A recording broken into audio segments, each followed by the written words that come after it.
2024 लोकसभा चुनाव से पहले ही 5 राज्यों में विधानसभा चुनाव का जो बिगुल है वो चुनाव आयोग ने फूंक दिया है। इसके अलावा डेट निर्धारित हो गई है। नवंबर में चुनाव होना है, 3 दिसंबर को रिजल्ट आएगा। इसका क्या असर 2024 के चुनाव पर होगा, यही जानने के लिए इस समय हम पिछड़ा वर्ग महासभा के अध्यक्ष लौटन राम निषाद के साथ उनसे बात करेंगे सभी मुद्दों पर कि जो पिछड़ा वर्ग के जो लोग हैं वो कहीं ना कहीं इस बार क्या भूमिका 24 के चुनाव में वो अदा करेंगे। और इसके अलावा जो पीडीए की बात है, चाहे वो महागठबंधन हो, चाहे वो समाजवादी पार्टी है, इन सब का क्या योगदान रहेगा, इन सब मुद्दों पे बात करेंगे। बहुत बहुत स्वागत है आपका। धन्यवाद। किस तरह से देखते हैं 2024 से पहले जो विधानसभा के चुनाव का ऐलान हुआ है, कैसे देखते हैं इसे? देखिए, पहली बात तो जो ये 5 राज्यों में जो है कि विधानसभा का चुनाव होने जा रहा है और 7 नवंबर से 30 नवंबर के बीच जो है 5 प्रदेशों का होगा, जिसमें मध्य प्रदेश है, छत्तीसगढ़ है, राजस्थान है, तेलंगाना और मिजोरम है।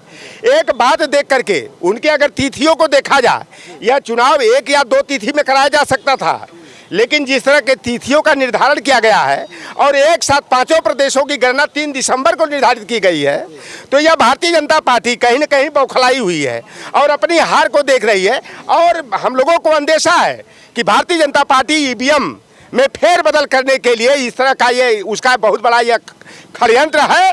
अगर कराना था तो 1 तारीख में करा लेते, 2 तारीख में करा लेते, 2 दिन के बाद जो है गणना करा लेते। अब बताइए कि जो 7 नवंबर की गणना मतदान होगा और उसकी गणना 3 दिसंबर को कराओगे, तो यह भारतीय जनता पार्टी निश्चित रूप से ईवीएम में जो है परिवर्तन करने का, ईवीएम का खेल करने का जो है कि साजिश को आगे बढ़ाई है। और भारतीय जनता पार्टी के लिए ईवीएम जो है ना, इलेक्ट्रॉनिक विक्ट्री मशीन है।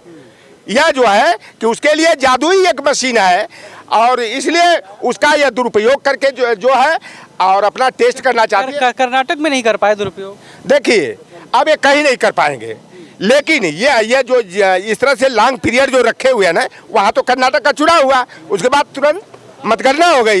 हिमाचल का चुनाव हुआ, 2 दिन के बाद मतगणना हो गई, तो वहाँ तो खेल नहीं हुआ। लेकिन आप बताइए कि 7 नवंबर को जो मतदान होगा और लगभग में 1 महीना तक उस ईवीएम की रखवाली करने के लिए लोगों को खड़ा होना पड़ेगा।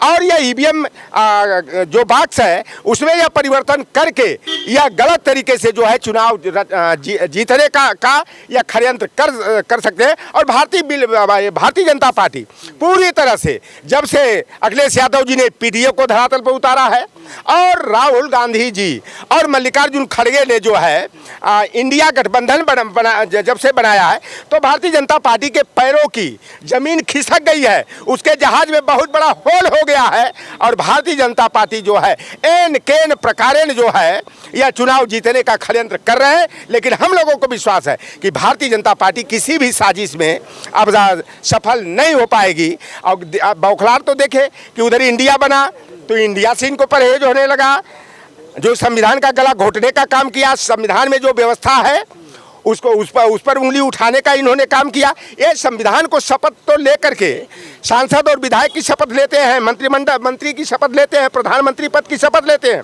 लेकिन भारतीय जनता पार्टी इस बीच में जो कारनामे कर रही है वह पूरी तरह से बाबा साहब भीमराव अंबेडकर के संविधान के विरुद्ध जाकर के गुरु गोलवलकर की 2 किताबें जो जातिवाद पर आधारित है, we are our nationhood defined bunch of thoughts, और वह मनु जो 5000 बरस पहले पैदा हुआ, 3.5 से 5000 बरस पहले, जिसने हमारे हिंदू समाज को खंड खंड में बांट करके जो है नफरत की भावना पैदा करने का काम किया।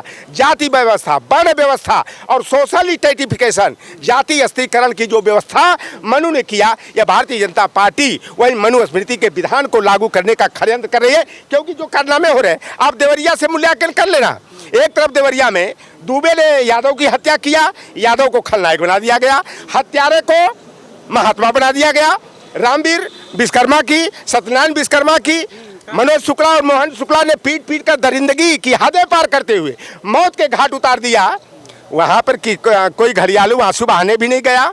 मुख्यमंत्री जी का प्रतिनिधि क्यों नहीं गया? केवल दुबे से मिलने गया क्या प्रेमचंद यादव क्षेत्र के जाने माने सम्मानित व्यक्ति थे। आप देख लीजिए देवरिया में कि यार रेला लगा है बहुजन वर्ग के लोगों का। अरे भाई, जब ब्राह्मण से लोग मिलने ब्राह्मण समाज के लोग जाएंगे, भारतीय जनता पार्टी का कुनबा जाएगा, तो बहुजन वर्ग का व्यक्ति भी प्रेमचंद के साथ खड़ा। ये भारतीय जनता पार्टी ना इंडिया से बिल्कुल परेशान है।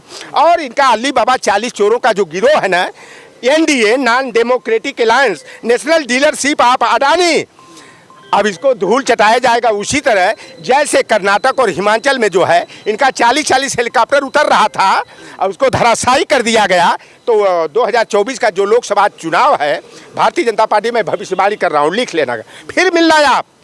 अगर भारतीय जनता पार्टी 2004-2009 की स्थिति में उत्तर प्रदेश में नहीं पहुँची तो शायद मेरी राजनीतिक भविष्यवाणी गलत हो जाएगी।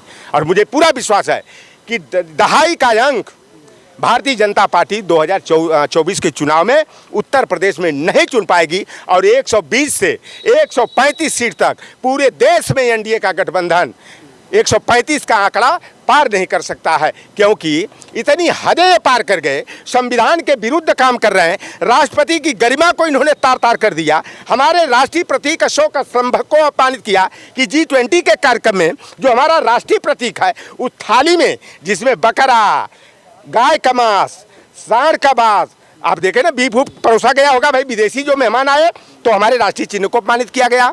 और सेंट्रल विस्टा जो नया संसद भवन है, जिसका इन्होंने संविधान भवन नाम रखा है, ये बेईमान संविधान को एक तरफ जो है कि दरकिनार करते हैं, एक तरफ संविधान भवन या दोहरी राजनीति, वहाँ पर अशोक स्तंभ की जगह राजदंड का प्रतीक सिंबल लगा दिया गया है। तो यह भारतीय जनता पार्टी पूरी तरह से भारत को जो है राजतंत्र में परिवर्तित करने के लिए षड्यंत्र कर रही है और लोकतंत्र और संविधान और हमारा सामाजिक न्याय जो है भारतीय जनता पार्टी उसको तार तार कर रही है। और बहुजन वर्ग के लोग और भारतीय संविधान में विश्वास करने वाले जो नागरिक हैं वह पूरी तरह से भाजपा को धूल चटाने का मन बना चुके हैं। क्योंकि नौजवानों की हाल देख लीजिए, पढ़े लिखे हमारे छात्र बच्चों की देख लीजिए, किसानों की हालत को देख लीजिए, और मिडिल क्लास का व्यक्ति तो सुबह शाम का जुगाड़ करने में जो है कि उसके घर में भोजन बनेगा कि नहीं बनेगा, इसकी चिंता, पढ़ाई है, दवाई है, बच्चों की फीस है, सारी समस्याओं से जनता को जिस परेशानी में भारतीय जनता पार्टी ने डाला है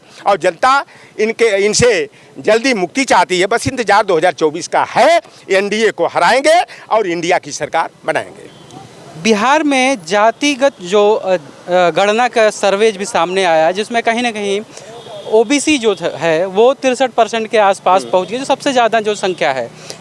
जनरल की जो संख्या है वो काफ़ी कम है। बीजेपी को डर लग रहा है या बीजेपी को नुकसान इससे हो सकता है? आप जब बिहार के जातिगत आंकड़े को 2 अक्टूबर को घोषणा की गई तो प्रधानमंत्री के बोल वचन सुने आप क्या? प्रधानमंत्री ने क्या कहा कि हम जाति में नहीं, हम गरीबी में विश्वास रखते हैं। तो प्रधानमंत्री अपने को वोट लेने के लिए पिछड़ी जाति का बन जाते हैं, अपने को गरीब माँ का बेटा बता देते हैं, चाय की बोगियों में, ट्रेन की बोगियों में जो है चाय बेचने वाला बता देते हैं, और चाय बेचने वाला बनकर इन्होंने देश बेचने का काम किया।